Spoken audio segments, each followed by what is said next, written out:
Buddhist Tzu Chi Stem Cell Center has once again received accreditation from the World Marrow Donor Association. In a village in Sabah, Malaysia, there's a large landfill where 600 households of stateless villagers call home. Welcome to DaAi Headlines, I'm Simon Gan, thank you for joining us.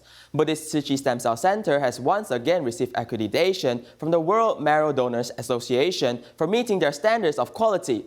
Currently, there are 93 marrow registries in the world, but only 11 have passed the two-step accreditation, which spells out that Tzu Chi complies with the international standards. Thank you so much. Thank you so much. Thank you. Thank you. This certification accredits Tzu Chi Stem Cell Registry for meeting the World Marrow Donor Association standards for the second time since 2015. As the pandemic is so widespread, the presentation ceremony is held online instead. In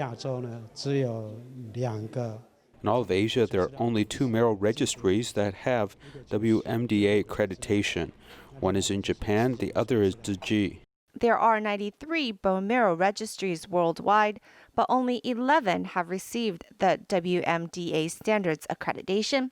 Tzu Chi has prepared for this application for a year and 2 months to meet the guidelines. The judges also came to Taiwan to check out the facilities.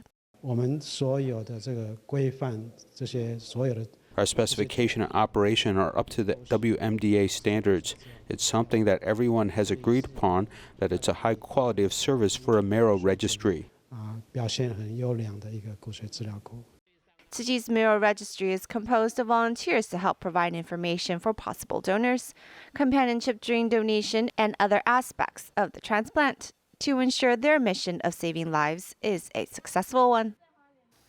Did you know that disposable lunch boxes can be turned into eco-friendly interlocking bricks? The Jing-si's Pureland R&D team has invented a special process to make bricks with the same properties as concrete bricks. They are even permeable and anti-slip. Let's take a look.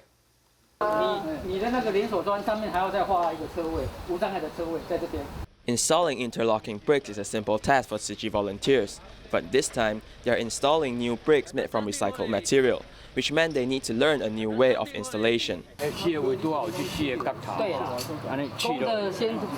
There's a plastic layer outside disposable meal boxes, and when recycled, they are turned into interlocking bricks. Besides having the same strong properties as concrete bricks, these bricks are also permeable and have anti-slip properties. An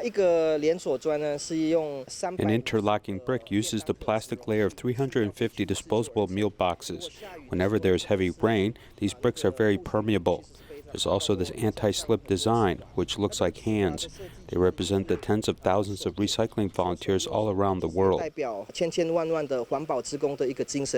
These second-generation Jing-si recyclable interlocking bricks are being used for the first time at the Tzu Chi Zhutian Senior Care Center.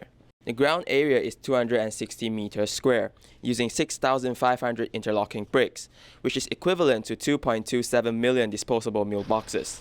To prevent the waste of resources, the bricks are specially packed, so there's no need for a wooden platform while moving them. These bricks are not as heavy as concrete ones. Second, they are also very smooth and will not cut your hands.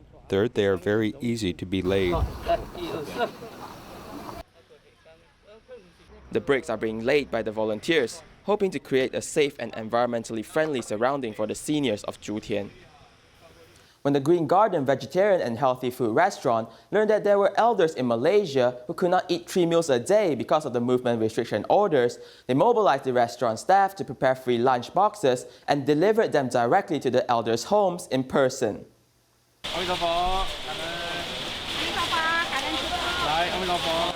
It's totally free. They gave me something to eat and I have saved a little money.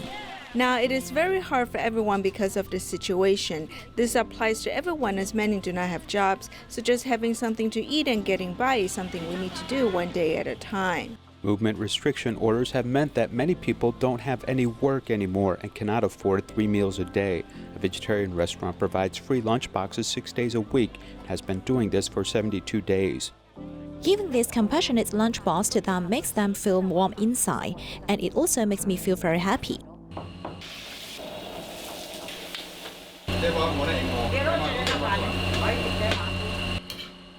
Most of the people who receive these lunchboxes are elders. When it comes to preparing these meals, great care goes into the work to make sure they are safe and done with joy.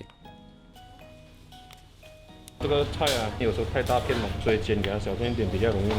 特别係得抌林鋪，冇上大樣，有時老菩薩一個很好吃林鋪。每天我们都会配那个菜呀，5颜6色啦啊，给他们老人家。哇，今天又是好料了哈。 At set meal times, the staff of this restaurant and some volunteers go out to deliver these lunchboxes to elders who have mobility issues.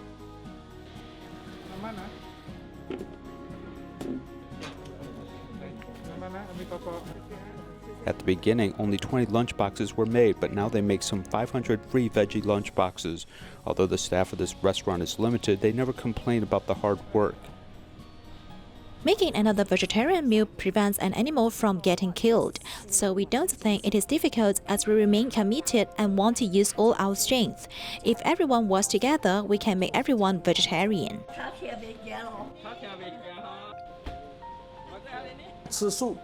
Eating a vegetarian diet can stop the killing of animals. If we already are vegetarians, then we have compassion and don't fight anymore.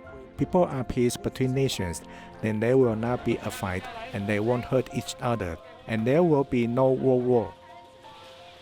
Each of these veggie lunchboxes is made with love and helps promote an important cause, which can lead to more love in the world.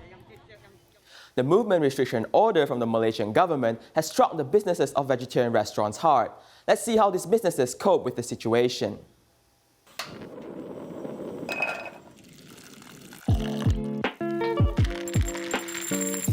According to Malaysian Vegan Society's unofficial statistics, there are currently more than 2,000 vegetarian restaurants in the country. In recent years, there's a trend of diversified vegetarian diet choices. I am finding quite a number is among the Chinese community. A lot of Indians are also vegetarians. But the surprising thing is that an increasing number of Malays have starting to adopt a vegan or vegetarian diet. However, the movement restriction order from Malaysia government for the past 3 months has severely harmed the service industry during the pandemic. Since the movement restriction order, our business has dropped to only 30% of the original performance before the epidemic. Now that people are allowed to dine in the restaurant again, but it's still only about 50% of what we had before.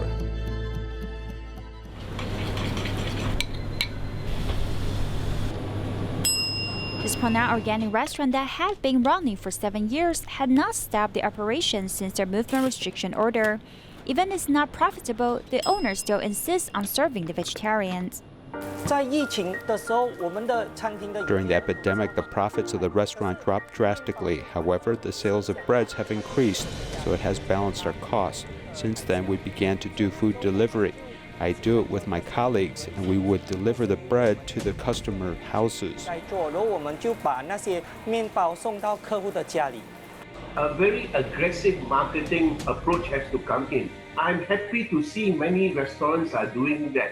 You have to give something to get something back. Some restaurants have started giving promotions. If we use aggressive marketing and we use new techniques of enticing people, business will catch up. And social media is a relatively cheap form of advertising. And people, almost everyone is connected now. OK， so 进来的朋友不要忘记帮我把我的 live share 出去一下 ，OK？ Jing-si Vegetarian Cafe in Penang had just opened for less than 2 years. Facing the epidemic, it had closed for a month. The owner started to use social media to actively market the restaurant in order to keep the business and his employees' jobs. 那时候我们的销整的1个星期很糟糕，然后我也 The revenue was very bad for the whole week. I don't want to fire anyone. I hope everyone can survive this together. The condition to survive is that I need to be able to make profits. I saw some live streams and I began to try. It really can reach out to customers and slowly the revenue has returned.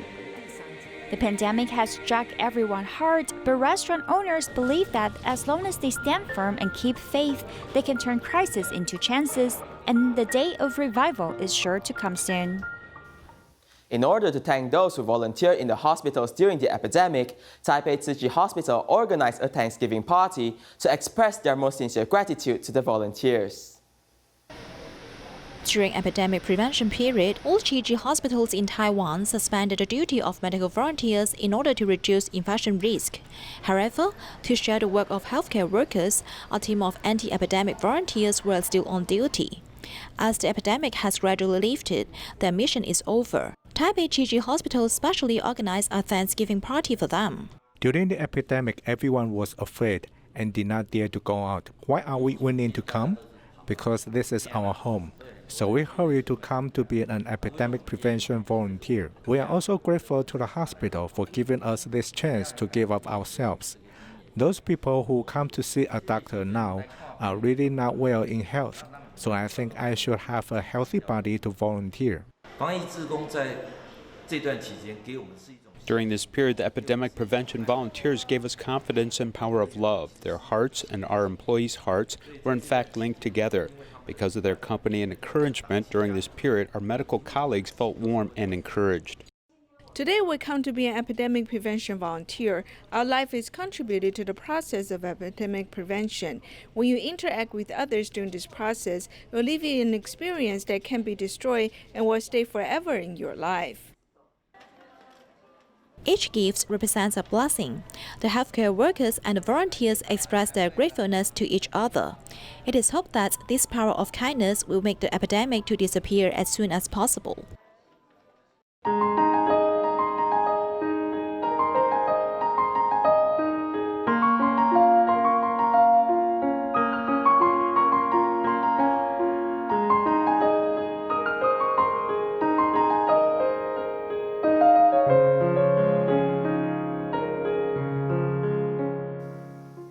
In a village in Sabah, Malaysia, there's a large landfill where more than 600 households of stateless villagers call home.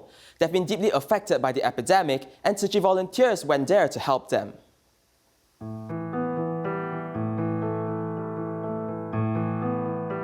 In Sabah, Malaysia, 600 families in a village live right next to a landfill. Berapa tahun sudah tinggal sini? Kecil-kecil lagi anakku, masih muda aku. After the garbage truck arrives at the landfill, the entire family of the villagers rush there. Sometimes we can earn 15 ringgit a day. If we discover food at the landfill, we will bring it home. These people are descendants of Filipino illegal immigrants. Unable to obtain Malaysian IDs, they lived right next to the landfill. Due to the epidemic, they've lost opportunities to work as a construction worker or cleaners, and life is even more difficult.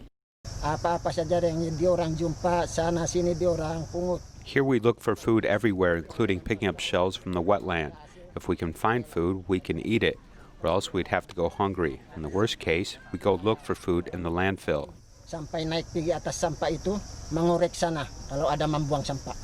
Upon learning of the villagers' plight, city volunteers visited and held distributions.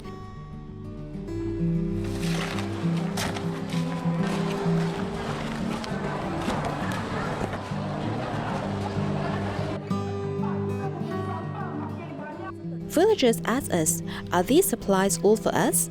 We have added the amount of rice and supplies to be given to them.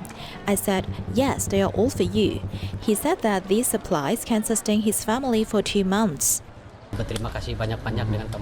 We really appreciate you. Tzu Chi has improved our lives. Despite the harsh life, we have to face it. Thank you for letting us feel your selfless giving. The 5 large-scale aid distributions and home visits have brought smiles to the children. The volunteers have brought supplies and hope to the families near the landfill.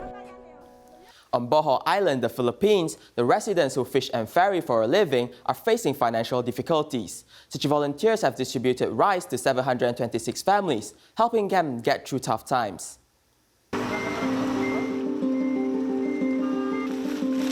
Under the blue sky, volunteers moved the rice from a truck to the boat, traveling from Bohol main island to outlying islands.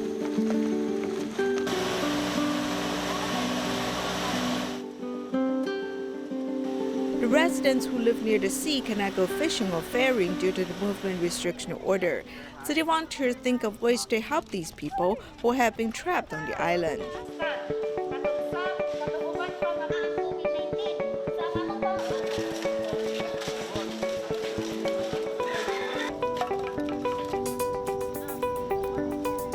The 25 kilograms of rice is equivalent to a child's weight. The residents feel relieved to receive the rice. I'm a ferryman living on the outlying island. I've been without work. Thank you, Tzu Chi, for delivering the rice. I really appreciate your coming to the island to distribute rice. I want to thank Tzu Chi Foundation.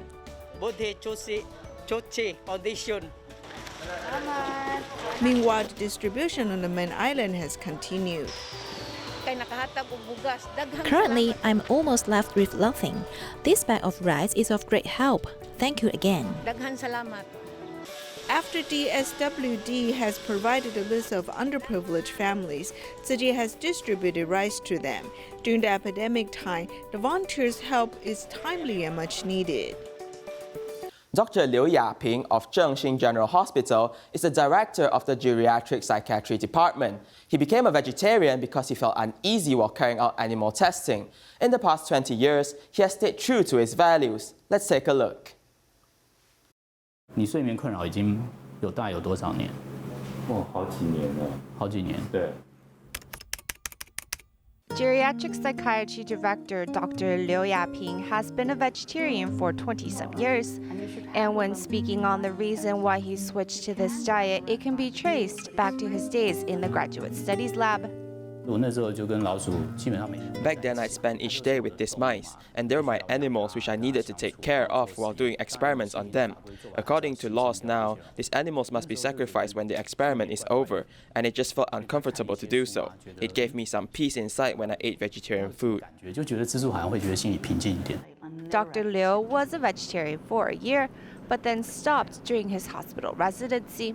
He didn't return to vegetarianism until he went to England for his doctorate. However, back then, eating a plant-based diet wasn't as easy. When you go to the market, sometimes buying meat was more affordable than the vegetables, but I'm not sure how things there are now. There's a strict type of vegetarian called vegan, and they don't even eat dairy or anything related to animals, so Taiwan is still more convenient. Taiwan's vegetarian options are plentiful, but for this doctor, time is of the essence. When he doesn't have time to take in a meal, he comes here. 今天点那就平常那个好了，养生五蔬果好不好？ This shop clerk knows what the doctor likes to order. 五蔬果比较健康啊。会有什么五蔬果？芹菜、红萝卜、苹果、凤梨，因为它都是原汁。对。不加水，不加糖。你们常常照顾我啊。Dr. Liu has looked into vegetarianism with more of a scientific approach. University of Connecticut in the United States has done research for a few years on how vegetarians and non-vegetarians process their pressure and anxiety. And those who ate a mix of food showed the highest number of levels, while the middle were those who ate lacto-ovo vegetarian diet, and the lowest numbers were those who were vegan. Meat products enhance the acidity in our body, and it's one of the factors that could lead to sickness, such as depression and moodiness. It could be related. 忙到其实都没时间。对啊，麦片还有奶粉啊。对，有时候我会加一些可可啊。Not picky about his food, he also has become a good lunch buddy for his coworker. In the past, my coworkers might not have considered my diet when ordering meals, but now that director is here, since it's not only just one person who's a vegetarian, they will often take us into consideration. As for animal testing, he has these reminders for protecting life. Currently, the experimentation on animals can't be stopped, so I often tell my students, if you need to experiment on animals, design the study so the least amount of animals must be eliminated. But also achieving the same scientific numbers is best. No matter if in medical practice or medical teaching, Dr. Liu protects life as much as he can. I think at least a life won't be lost due to my eating desires. There are 2 railway stations in Pingtung County's Zhutian Township. One of them is Zhutian Station. The old station has a history of 81 years and is the only Japanese-style wooden station on the Pingtung line of the Taiwan Railway. However, it is now a park that continues to attract visitors through special programming.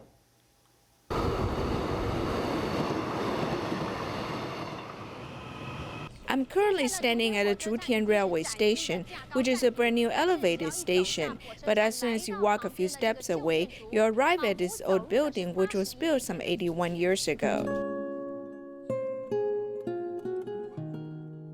The Zhutian station was built in 1919, with the original name being Dun Wu Yi, which means storing goods. In 1939, the main body of the station body was built, and the railway was used to transport crops to the country as part of an important pipeline. Zhutian, Xixi, and Linluo are the places where rice is produced. Before rice, they were especially known for selling bananas to Japanese. They all went out there here especially for this.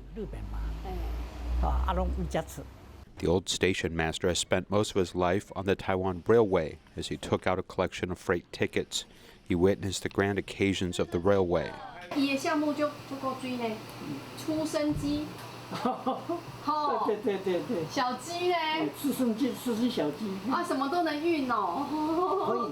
Next to the Zhutian station is a rice mill which handled both domestic and international orders.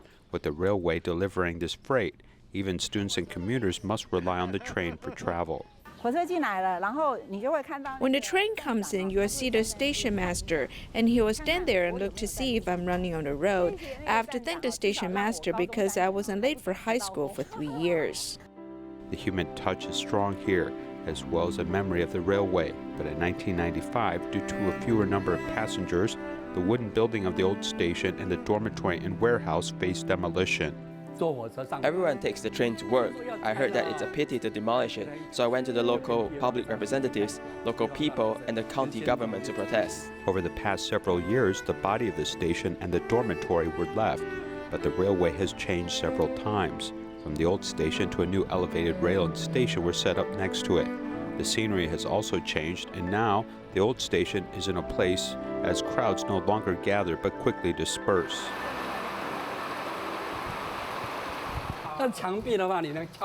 This station building, knock on the wall. What they used was straw, bamboo chips, wood chips, sand, and cow dung. They mixed it all together and then added a layer of lime. At the height of the Zhutian station, there were dormitories, wells, and bathhouses. Local residents planned to make a Zhutian garden, and the warehouse was transformed into a memorial library. The scenery here attracted many serial dramas to be filmed here. The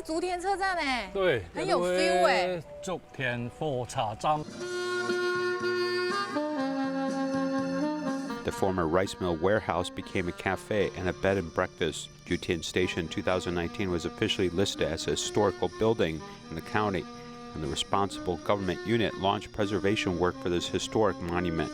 We want to put the whole Zhutian Township to be an area for slowing living and relaxation.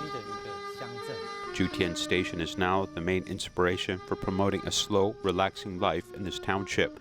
By calling upon the warm memories of the past, the economy of Zhutian Township is now being revived.